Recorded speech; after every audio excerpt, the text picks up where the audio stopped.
ছাব্বিশে মার্চ বুধবার নদিয়া জেলার মোহনপুরে অবস্থিত বিধানচন্দ্র কৃষি বিশ্ববিদ্যালয়ের AICRP এর আর্থিক আনুকূল্যে ডিরেক্টর অফ ফার্মসের তত্ত্বাবধানে একদিনের বিশেষ প্রশিক্ষণ শিবিরের আয়োজন করা হয়। এই শিবিরে মূলত বীজ উৎপাদন এবং মাটির স্বাস্থ্য বিষয়ক প্রশিক্ষণ দেওয়া হয়। নদিয়া এবং উত্তর 24 পরগনা এবং দক্ষিণ 24 পরগনা জেলার বিভিন্ন প্রান্ত থেকে বহু চাষি বন্ধুরা অংশগ্রহণ করেন এই শিবিরে। এদের মধ্যে মহিলা চাষি অনেকেই ছিলেন। এই বিশ্ববিদ্যালয়ের ডিরেক্টর অফ ফার্মসের ডক্টর সুব্রত মিত্র জানালেন, শুধুমাত্র দানা শস্য উৎপাদন নয়, এখানকার অনুকূল পরিস্থিতিতে বীজ উৎপাদন করতে পারলে স্থানীয় কৃষকদের আর্থিক উন্নতি হবে। পাশাপাশি তিনি বলেন, রাসায়নিক সারের বদলে জৈব সার ব্যবহার মাটির স্বাস্থ্য ভালো থাকে, মাটিতে যে জীবাণু থাকে সেগুলো যেন সজীব থাকে, এই বিষয়ে কৃষক বন্ধুদের নজর রাখতে হবে। মূল উদ্দেশ্য এখানে ভালোভাবে বীজ তৈরি করা এবং সেই বীজ চাষিদের মধ্যে সমভাবে বণ্টন করে যাতে কৃষক বন্ধুদের আর্থিক উন্নতি হয় এবং তাদের জীবন জীবিকার মান আরেকটু বাড়ে, সেই দিকে লক্ষ্য রাখা। এর সাথে সাথে যাতে আমাদের সয়েল যেটা মাটির স্বাস্থ্য ঠিকমতো থাকে, সেই দিকটা আমরা লক্ষ্য রাখছি। চাষিদের উদ্দেশ্যে কি বার্তা দেবেন? চাষিদের উদ্দেশ্যে এটাই বার্তা দেবো যে আমাদের সাধারণত যে আমরা মাঠে ফসল উৎপাদন করি সেটা তো গ্রেন হিসেবে ইউজ হয়, মানে দানাশস্য হিসেবে চাষ করলে কৃষক বন্ধুদের খুব একটা লাভজনক জায়গাতে তারা পৌঁছতে পারে না। দ্বিতীয়ত আমাদের পশ্চিমবঙ্গে কিন্তু অনেক বীজেরই অভাব আছে, যেটা এখানে তৈরি করবার অনেক সুযোগ রয়েছে। তো এই দুটোকে যদি আমরা একসাথে মেলাতে পারি তাহলে আমরা বলতে পারি যে কৃষক বন্ধুরা আস্তে আস্তে তারা বীজ উৎপাদনের দিকে এগিয়ে আসুন। বীজ উৎপাদন করলে তাদের যেমন আর্থিক উন্নতি হবে, সেরকম আমাদের পশ্চিমবঙ্গে যে চাহিদাটা রয়েছে সেই চাহিদাও আমরা মেটাতে পারবো। এবং সাথে সাথে এই বীজ উৎপাদনের সাথে সাথে আমাদের মাটির যে স্বাস্থ্যের বিষয়টি সেটিও কিন্তু আমরা লক্ষ্য রাখতে হবে। কিন্তু মাথায় রাখতে হবে যাতে বেশি পরিমাণ জৈব সার ব্যবহার করা এবং মাটির ভিতরে যে জীবাণুগুলো আছে সেগুলো যাতে সজীব থাকে সেদিকে লক্ষ্য রাখতে হবে। আর কোথা থেকে ট্রেনিংয়ের লোক মানে ট্রেনিংয়ে অংশগ্রহণ করবে? এটা মূলত আজকে নদিয়া এবং 24 পরগনার বিভিন্ন প্রান্ত থেকে কৃষক বন্ধুরা এসছে। আপনার নাম? আমার নাম ডক্টর সুব্রত মিত্র। ট্রেনিংয়ের বিষয়বস্তু একটুখানি বলুন। আজকের বিষয়বস্তু হলো যে all India coordinated research project on seed. এই সিডের যে ট্রেনিং অর্থাৎ SC/SP government of India programme চলে এবং সেই প্রোগ্রামে এদেরকে নিয়ে আজকের এই প্রোগ্রাম হচ্ছে যে কীভাবে আমরা ভালোভাবে বীজ তৈরি করব, ভালো জাতের বীজ তৈরি করব। কারণ বীজ লাগানো থেকে শুরু করে স্টোর হাউস অবধি, মানে গুদামজাত করা অবধি প্রতি ক্ষেত্রে কিন্তু আমাদেরকে বিশেষ নজরদারি হতে হবে। কারণ এটা তো আর শস্য উৎপাদন নয়, এটা বীজ উৎপাদন। কাজে বীজ উৎপাদনের সেই বিশেষ ট্রেনিংগুলো আমাদের বিধানচন্দ্র কৃষি বিশ্ববিদ্যালয়ের বিভিন্ন যারা বিজ্ঞানী আছেন সেই সকল বিজ্ঞানীগণ এদেরকে ট্রেনিং প্রাপ্ত করে এদেরকে স্বনির্ভরশীলতার দিকে এগিয়ে নিয়ে যাওয়ার চেষ্টা করবে। পশ্চিমবঙ্গের কৃষিটা কতটা উন্নয়নমূলক, মানে এত পর্যন্ত হয়েছে উন্নয়নটা? যে কোনো কৃষির উন্নতির জন্য প্রথম যে প্রয়োজন সেটা হলো বীজ। হ্যাঁ, আজকে বীজ যদি সময় মতো, দুটো কথা, একটা হলো উন্নত মানের বীজ এবং সময় মতো বীজ পাওয়া, এই দুটোর একটা যদি কোথাও অভাব ঘটে যায়, পশ্চিমবঙ্গের কেন যে কোনো জায়গায় কিন্তু কৃষিকাজ পিছিয়ে যাবে। কারণ প্রতিটা ক্রপই কিন্তু, প্রতিটা শস্যই কিন্তু আবহাওয়া নির্ভর। আবহাওয়া যদি ঠিকমতো যদি চলে যায়, বীজ যদি চাষিদের হাতে পরে আসে সেটাও ক্ষতিকর, এবং ভালো বীজ যদি না আসে তাহলেও কিন্তু ফসলের মান কিন্তু খুবই কমে যাবে। দেখা গেছে যে এখন ম্যাক্সিমাম যুবক যুবতীরা মোবাইলে আসক্ত দেখা যায়, কিন্তু উচ্চ মাধ্যমিক পরে বিভিন্ন লাইনে যায়। কৃষি নিয়ে যদি তারা যদি এসে আগ্রহী করে, কতটা তারা কৃষিতে আসতে পারবে সেটা আজকের প্রোগ্রামের যে ঘটনাটা যেটা আমি খুব মনে করি যে বর্তমানে কৃষিকাজ কিন্তু দেখুন, আজকে এইমাত্র আমাদের ডাইরেক্টর অফ ফার্ম বললেন যে আমরা ধান উৎপাদন করে কতটা লাভবান হব সেটা কিন্তু আমাদের কিন্তু ভবিষ্যৎ ঠিক করবে না, সুরক্ষিত করবে না। কিন্তু আমরা বীজ হিসাবে এটাকে উৎপন্ন করতে পারি তাহলে কিন্তু সেক্ষেত্রে একটা মূল্য তারা পাবে। যখনই দেখবেন যে ইয়ং ছেলে মেয়েদের হাতে কিছু টাকা আসতে পারছে, মানে এগ্রিকালচার মানে কৃষিকাজ করে কিছু টাকা হাতে আসছে, তখনই কিন্তু তারা কিন্তু এই কৃষিকাজে কিন্তু যুক্ত হবে এবং আরও বেশি করে তারা কিন্তু আকৃষ্ট হবে। আপনার নাম ও ডেডিকেশন? আমি বিধানচন্দ্র কৃষি বিশ্ববিদ্যালয় ডাইরেক্টর অফ রিসার্চ প্রফেসর কেন? মুখার্জি।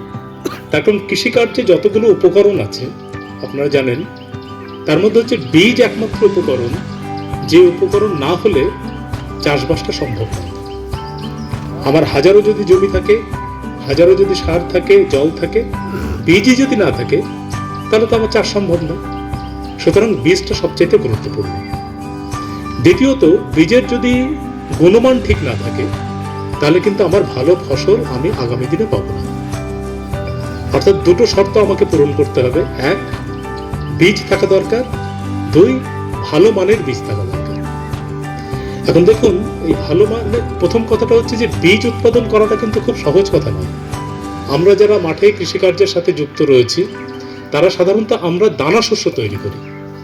আপনি ধানের বলুন, গমের বলুন, যা কিছু বলুন না কেন, এমনকি যেসব ডাল শস্য আমরা মাঠে লাগাই তার অনেকটাই কিন্তু শুধুমাত্র আমরা খাদ্য হিসেবে ব্যবহারের জন্য লাগি, দানা শস্যের জন্য। কিন্তু বীজ উৎপাদনের কতগুলো পদ্ধতি আছে। সেই পদ্ধতিগুলোর প্রথম পদ্ধতি হচ্ছে সেটা আমাদের সরকারি কিছু নিয়ম নীতির মধ্য দিয়ে একটা বীজ উৎপাদন করতে হয়। সেই সরকারি যে নিয়ম নীতিগুলো রয়েছে, এখানকার যারা আধিকারিক রয়েছেন, যারা মাস্টারমশাই রয়েছেন, তারা দেখবেন, সেই দিকটা দেখার আপনাদের দরকার নেই। কিন্তু আপনারা যারা মাঠের সাথে কাজ করছেন তাদের কিন্তু সেই দিকটা দেখা দরকার, যাতে বীজের গুণমান ঠিক থাকবে, আগামী দিনে যাতে সেটা বীজ হিসেবে চিহ্নিত হতে পারে। যেমন আমরা যখন বীজটি লাগাবো সঠিক সময়ে এবং সঠিক পদ্ধতিতে, বীজের সাথে সাথে যে গাছ যখন উঠছে তখন তার যে পরিমাণ সারের দরকার, সেই সারটা যেন আমরা ঠিকমতো ব্যবহার করি। পটাশিয়াম, ক্যালসিয়াম, খাবার হোক, তারপরে আবার খাবার করে আমাদের জল দরকার হয়, গাছেরও ঠিক সেরকম জল দরকার হয়। অর্থাৎ মাটির বৈশিষ্ট্য এমন হতে হবে যাতে গাছের যে শেকড়গুলো নিচের দিকে বাড়ছে, যেটা আমরা চোখে দেখতে পাচ্ছি না, সেখানে যেন খাদ্য, জল এবং বাতাস তিনটেরই পর্যাপ্ত ব্যবস্থা থাকে। তা না হলে কিন্তু গাছের ক্ষতি হবে। শুধু আমি উপর থেকে চেপে ভালো সার দিলাম, শুধু সার দিয়ে লাভ হবে না, সার দিলে নষ্টই হবে। এ প্রসঙ্গে জেনে রাখা ভালো যে আমি যা সার দিচ্ছি, ধরুন ইউরিয়া সার দিলেন, 100 কেজি ইউরিয়া সার দিলে গাছ মাত্র নিতে পারবে 35 কেজি ইউরিয়া সার, বাকি 65 কেজি সার কিন্তু নষ্ট। অর্থাৎ নাইট্রোজেন ঘটিত সার আজ পর্যন্ত কোন রকম আমরা করতে পারিনি যে গাছ অনেকটা বেশি নিতে পারবে। অর্থাৎ অধিকাংশ জিনিসই কিন্তু নষ্ট হয়ে যায়, মানে লিচিং, নানাবিধ লস হয় নাইট্রোজেন সারের। হ্যাঁ, সেগুলো ধরো চুয়ে মাটির নিচে চলে গেল, অথবা ডিনাইট্রোজেনে আকাশে চলে গেল। গাছ কিছুটা অংশ নিল, ইউরিয়া ভেঙে বিক্রিয়া করে একটা ইনঅর্গানিক ফর্মে আসে, সেইটা গাছের শেকড় নিতে পারে। অর্থাৎ আমার 35%, 30 থেকে 35% গাছ নিতে পারলো, বাকিটা কিন্তু আমার লস। এই যে এত দামি আমি একটা ইউরিয়া সার বা অন্যান্য সার যা দিচ্ছি, ফসফেট সারের একটা বৈশিষ্ট্য হচ্ছে এটা মাটিতে দিল, কিছুটা নিল, বাকিটা কিন্তু মাটির মধ্যে থাকলো, কিন্তু ফিক্সড হয়ে গেল, মানে বদ্ধ হয়ে থেকে গেল, গাছ পাচ্ছে। পটাশিয়াম সার নিতে পারে গাছ। এবার আমরা অনেক সময় হয় কি, আমাদের জানি আমাদের ইউরিয়া সার দিলে একটা সুবিধা আছে, গাছ তরতর করে বাড়তে থাকে, সেটা আমাদের মনে করি যে বিশাল একটা লাভ হচ্ছে। গাছ তরতর করে বাড়লেই কিন্তু সেটা ভালো লাগে। হ্যাঁ, গাছ তরতর করে বাড়াটা খুব একটা ভালো লক্ষণ না। আমার দেখতে হবে রিপ্রোডাক্টিভ ফেজ, মানে ফলনের অংশটা ভালো হচ্ছে। প্রত্যেকটা গাছের দুটো অংশ থাকে, একটা ভেজিটেটিভ স্টেজ আর একটা হচ্ছে রিপ্রোডাক্টিভ স্টেজ, মানে ফলনের পোর্শন, যে জায়গাটা আমি ফলনটা পাবো সেই অংশে আমার নাইট্রোজেন সার পাচ্ছি না। সেই জন্য আমাদের রেকমেন্ডেশন ছিল ইউরিয়া সারকে আমরা 3 দিন স্প্রে করি, যখন ফসল লাগাবো তখন আবার 21 দিন পরে, তারপরে আবার 21 দিন পরে, এটাকে আমরা বলি স্প্রে। এটা দেওয়ার উদ্দেশ্যই হচ্ছে গাছের যখন বীজ মধ্যে সে হচ্ছে সুপ্ত অবস্থায় সার ভিতরে একটা গাছ বসে আছে, যে পরবর্তীকালে জন্ম সেই গাছ, সে তার মানে কি তার ভিতরে সমস্ত রকম আছে, সমস্ত রকম কেমিক্যাল আছে। আমরা মাটিতে সার দেই কি? আমরা সার দেই হচ্ছে শুধুমাত্র নরমালি আমরা 3টে জিনিস দেই। একটা নাইট্রোজেন দেই, একটা ফসফেট দেই আর একটা পটাশ দেই, এই তিনটে তো দেই, আর কিছু দেই কি?